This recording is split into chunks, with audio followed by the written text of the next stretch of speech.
Welcome to this Angular Gantt Chart component tutorial. In this video, I will show you how to perform different types of selection in Syncfusion Angular Gantt Chart. I will also show you how to perform toggle selection and use a few of its APIs. First, I open an existing Angular app to which I have already added an Angular Gantt Chart component bound to the data source with a few of its basic features. To learn how to add the Syncfusion Angular Gantt Chart to an app, follow the link in the card above and the description below. Now I run this example using the command ng-serve. Here, the Angular Gantt Chart component is rendered with the local JSON data source. By default, you cannot select any rows in the component, so let me proceed to show you how to enable selection feature.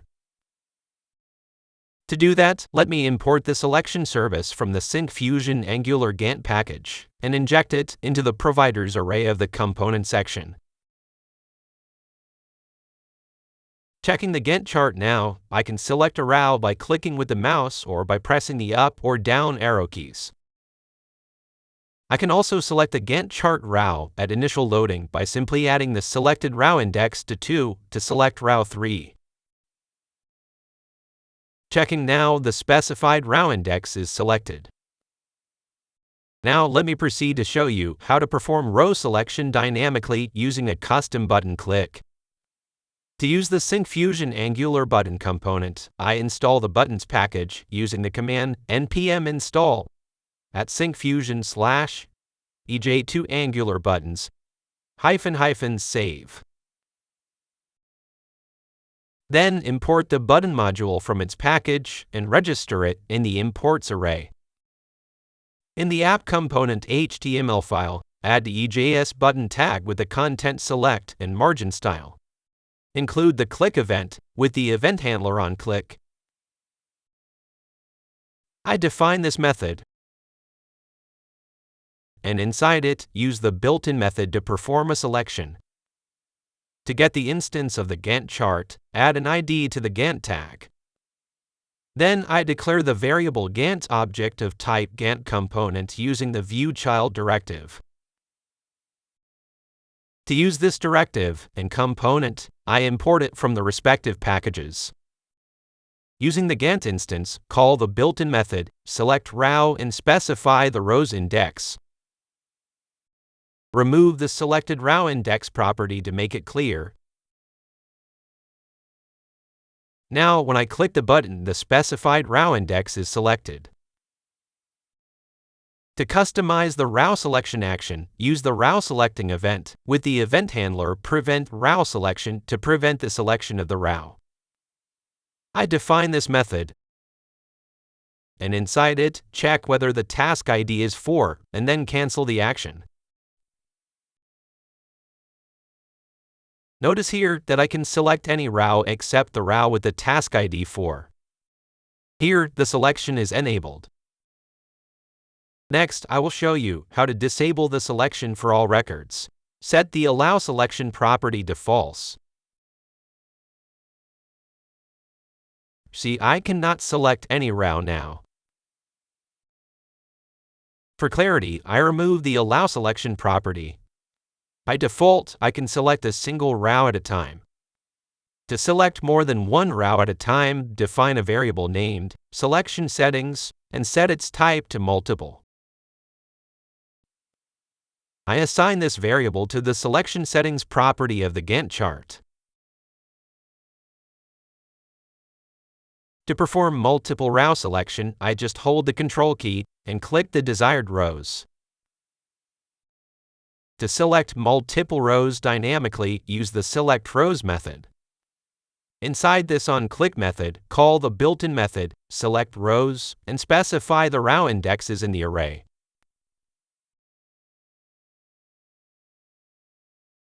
Now, when I click the button, the specified indexes of the rows will be selected.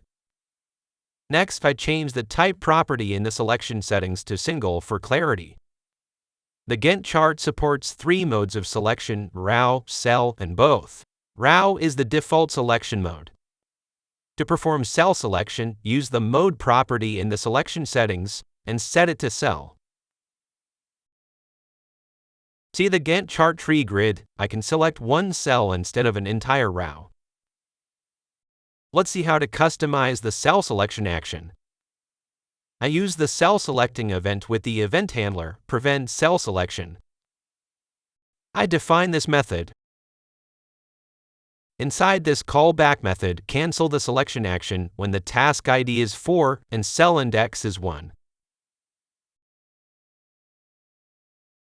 Now I cannot select the specified cell in the column. To select multiple cells, change the type property to multiple. As you can see, I can select multiple cells by holding the Control key. To perform row and cell selection at the same time, change the mode property to both. Notice here, I am able to perform both row and cell selection. Next, I will show you how to toggle selection. With toggle selection, you can select or deselect a row or cell.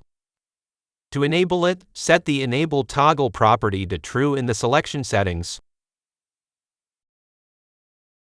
When I click, the row is selected. When I click the row again, it is deselected. To clear the selection dynamically, use the Clear Selection method. To demonstrate, I changed the button caption to Deselect. Inside this method, call the Clear Selection method. In the Gantt chart, I will select some rows and then click the button to clear the selection. Next, let's see how to get the selected row indexes and records using the button click. Inside this onClick method, I use the getSelectedRowIndexes method to get the selected row indexes, and use the getSelectedRecords method to get the selected records in the console. I then change the button caption to view row details. I will select some rows and then click the button. Checking the console, the selected row indexes and records will be displayed. Next, I'll show you how to preserve row selection in a Gantt chart, even when you perform sorting, filtering, paging, and more. Now, I need to enable the sorting feature. I've imported the sort service and registered it in providers array. Then I set the allow sorting property to true. To learn more about the sorting feature, refer to the documentation link in the description. Notice that when I click a row and perform sorting, the selection is not retained. To retain the row selection, enable the Persist selection property in the selection settings. When I select a row and perform sorting, the selected row now stays highlighted. Let me summarize. In this video, I have shown you how to perform different types of selection in the Syncfusion Angular Gantt Chart component. I have also shown you how to perform toggle selection and use a few of its APIs. If you want to try out the example used in this video, download it from the GitHub link in this video's description. I have also shared a link in the description to learn about obtaining a free license key to use our Angular components through our community license if you are eligible. Thank you for watching this video. If you found it helpful, please like and subscribe to our channel.